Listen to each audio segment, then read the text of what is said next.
Buenas tardes compañeros, yo les voy a hablar sobre lo que es la filtración glomerular. El primer paso en la formación de orina es la filtración de grandes cantidades de líquidos a través de los capilares glomerulares en la cápsula de Bowman, casi 180 litros al día. La mayor parte de este filtrado se reabsorbe, lo que deja únicamente 1 litro aproximadamente de líquido para su excreción al día. Si bien la tasa de excreción renal del líquido puede ser muy variable dependiendo de la ingestión de líquidos. La tasa de filtración glomerular depende de la alta tasa de flujo sanguíneo renal, así como de las propiedades especiales de las membranas de los capilares glomerulares. Composición del filtrado glomerular.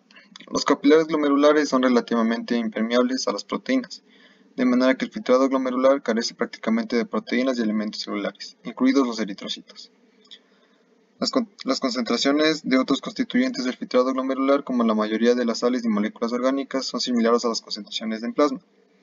Las excepciones de esta generalización son algunas sustancias con peso molecular bajo, como el calcio y los ácidos grasos, que no se filtran libremente porque están unidas parcialmente a las proteínas plasmáticas. Por ejemplo, casi la mitad del calcio plasmático y la mayor parte de los ácidos grasos plasmáticos están unidos a proteínas y estas porciones unidas no se filtran a través de los capilares glomerulares. La filtración glomerular es alrededor del 20% del flujo plasmático renal. La filtración glomerular está determinada por el equilibrio entre las fuerzas hidrostáticas y coloidosmóticas que actúan a través de la membrana capilar y el coeficiente de filtración capilar, el producto de la permeabilidad por el área superficial de filtro de los capilares. Los capilares glomerulares tienen filtración mucho mayor que la mayoría de los otros capilares por una presión hidrostática glomerular alta y un gran coeficiente de filtración.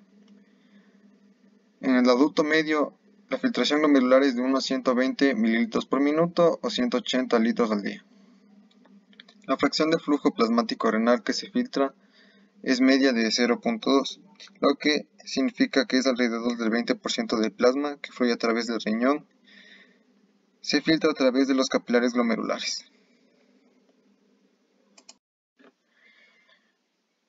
La membrana capilar glomerular. Esta está constituida de 3 capas principales: el endotelio del capilar, una membrana basal y una capa de células epiteliales.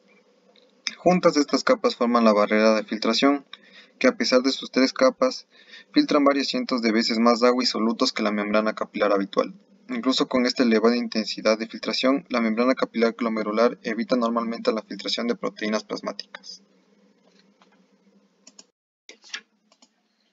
La elevada filtración a través de la membrana capilar glomerular se debe en parte a sus especiales características. El endotelio capilar está perforado por cientos de pequeños agujeros llamados fenestraciones, similares a los capilares fenestrados que se encuentran en el hígado, aunque menores que las fenestraciones del hígado.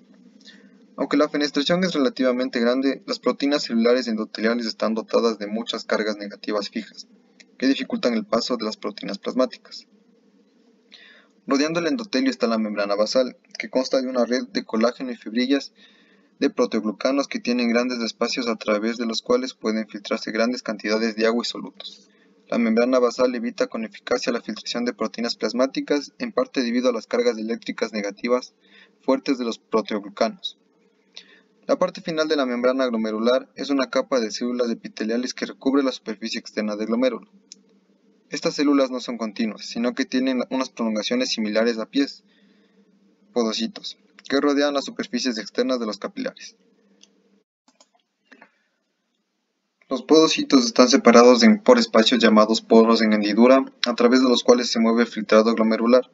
Las células epiteliales, que tienen también cargas negativas, restringen de forma adicional la filtración de las proteínas plasmáticas. De este modo, todas las capas de la pared capilar glomerular proporcionan una barrera a la filtración de las proteínas plasmáticas. La capacidad de filtración de los solutos se relaciona inversamente con su tamaño. La membrana capilar glomerular es más gruesa que la de la mayoría de los otros capilares, pero es también mucho más porosa y por tanto filtra el líquido con mayor intensidad. A pesar de la elevada filtración, la barrera de filtración glomerular filtra de modo selectivo las moléculas basándose en su tamaño y en su carga. Se puede ver en la tabla el efecto del tamaño molecular sobre la capacidad de filtración de diferentes moléculas. Una capacidad de filtración de 1 significa que la sustancia se filtra tan libremente como el agua. Una capacidad de filtración de 0.75 significa que la sustancia se filtra con una rapidez de un solo 75% a comparación de la del agua. Podemos ver que los electrolitos como el sodio y los compuestos orgánicos pequeños como la glucosa se filtran libremente. A medida que la masa molecular de la molécula se acerca a la de la albúmina, su capacidad de filtración se reduce rápidamente, acercándose a cero. Las moléculas grandes con carga negativa se filtran con menor facilidad que las moléculas con el mismo tamaño molecular y cargas positivas. El diámetro molecular de la proteína plasmática albúmina es solo de unos 6 nanómetros, mientras que los poros de la membrana glomerular tienen unos 8 nanómetros. Sin embargo, la albúmina no se filtra por su carga negativa y la repulsión electrostática ejercida por las cargas negativas de los proteoglucanos de la pared capilar glomerular. Se puede ver en el gráfico cómo la carga eléctrica afecta la filtración en el glomérulo de dextranos con diferentes pesos moleculares. Los dextranos son polisacáridos que pueden fabricarse como moléculas neutras o con cargas positivas o negativas. Se puede observar que para cualquier radio molecular, las moléculas con cargas positivas se filtran con mucha mayor facilidad que las moléculas con cargas negativas del mismo peso molecular. La razón de estas diferencias en la capacidad de filtración es que las cargas negativas de la membrana basal y de los podocitos proporcionan un medio importante para restringir a las moléculas grandes con cargas negativas, incluidas las proteínas plasmáticas.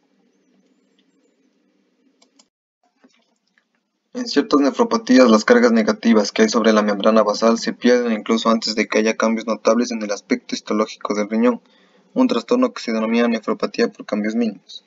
La causa de esta pérdida de cargas negativas sigue sin estar clara, aunque se cree que está relacionada con una respuesta inmunitaria con secreción anómala por los linfocitos T de citocinas que reducen los aniones en las proteínas de los podocitos o en los capilares glomerulares.